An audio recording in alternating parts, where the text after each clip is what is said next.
directeur général de Cobalt Mineral DRC, Monsieur Benjamin Katabuka. Merci beaucoup. Honorable Président du Sénat, représentant du chef de l'État, honorables députés nationaux et provinciaux, Excellences, Monsieur le Ministre, Excellences, Monsieur le Gouverneur, qui nous accueille ici, dans ces bons cadres, Honorable Jean Bamanissa, Président d'Expombeto, je m'appelle Benjamin Katabuka, je suis le directeur général de Cobalt Metals en RDC et j'aimerais parler de l'investissement Cobalt en RDC. Je voulais présenter brièvement Cobalt Metals, qui est une entreprise nouvelle dans notre pays. C'est une entreprise qui révolutionne la façon de travailler dans le secteur minier. Nous combinons intelligence humaine à l'intelligence artificielle pour accélérer l'exploration minière.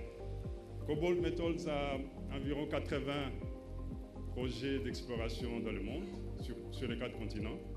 En Afrique, nous sommes en Zambie, à Chilabombwe, de l'autre côté de la frontière, Kasumbalesa. C'est une mine de cuivre qui entre dans sa phase de développement. Et ici au Congo, nous sommes ici au Congo depuis l'année dernière. Et au mois de juillet, nous avons signé avec le gouvernement congolais un accord de principe qui comprend 3 volets. Il y a la numérisation des données géologiques, l'exploration des nouveaux gisements et travailler avec l'État congolais pour résoudre les différends qui bloquent le développement du gisement de Manono et Kitotolo. Les 14 permis de recherche couvrent environ 3500 carrés miniers. Nous recherchons surtout le lithium et le cuivre. Pour le lithium, nous sommes dans la région de Manono et Malembankulu. C'est là où nous sommes actuellement. Et ces 8 permis de recherche couvrent une superficie d'environ 2000 carrés miniers. Et nous avons l'ambition d'étendre encore ces footprints pour aller jusqu'à cette année à un total d'environ 6000 carrés miniers. Donc, pourquoi la région de Manono pour le lithium? La région de Manono est aujourd'hui connue, donc les gisements de Manono Kitotolo que nous connaissons, dont une partie est exploitée aujourd'hui, qui va être exploitée bientôt par Manono Lithium, comprend les plus grands gisements de lithium au monde, connus, de roches dures. Et nous pensons qu'il y a peut-être encore une dizaine de gisements de Kitotolo, semblables à Kitotolo dans la région. C'est pourquoi nous voulons explorer en fait cette région et véritablement faire de la RDC un acteur majeur de lithium dans le monde. Nous voulons aussi montrer que Cobalt Metals va très vite. Nous avons, au mois de juillet, déposé des demandes de permis au cadastre minier. Au mois de septembre, nous avons obtenu des arrêtés qui nous octroient en fait une partie de ces permis. Au mois de novembre, nous avons préparé des plans d'atténuation et de réhabilitation, qui est une étape importante avant de commencer les travaux. Et au mois de janvier, ces parts ont été approuvées. Au mois de février, nous avons recruté des géologues. Au mois de mars, nous avons fait des réunions de concertation dans les villages pour annoncer notre programme. Et le mois d'avril, nous avons commencé les débuts des travaux de recherche dans la région.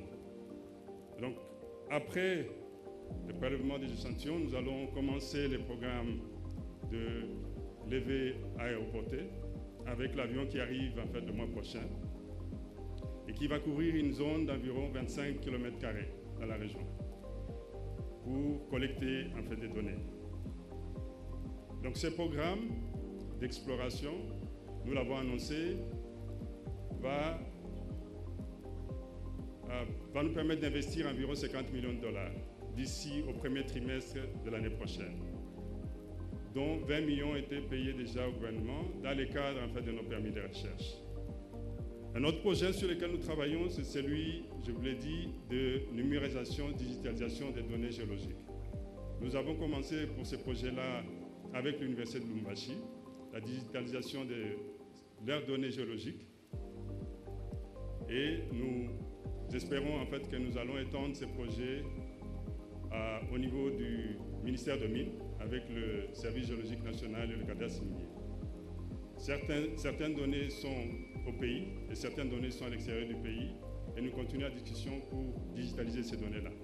Les données géologiques sont importantes parce que c'est ce qui permet aujourd'hui d'attirer les investisseurs dans le secteur de l'exploration. Nous voulons que toutes ces données, c'est notre souhait, qu'elles soient accessibles au public sur un seul site internet.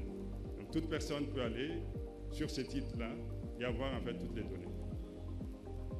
Et donc avec la technologie que nous utilisons, en 1 minute, nous pouvons scanner un document et ce document-là est sur internet, accessible à tout le monde.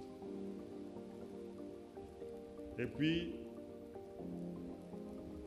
je vais terminer par l'accord qui a été signé entre les États-Unis et la RDC en décembre dernier.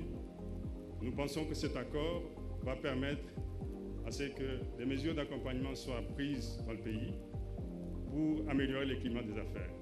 Nous savons tous que notre pays a un sérieux problème de climat des affaires. Nous venons à peine de commencer, par exemple, nous avons des dizaines de contrôles tous les jours. Et donc ça, ce n'est pas sérieux. Ça ne va pas véritablement attirer les investissements dans ces pays, les investissements responsables.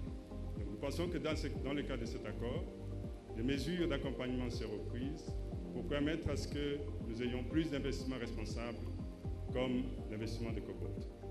Je vous remercie. Merci beaucoup.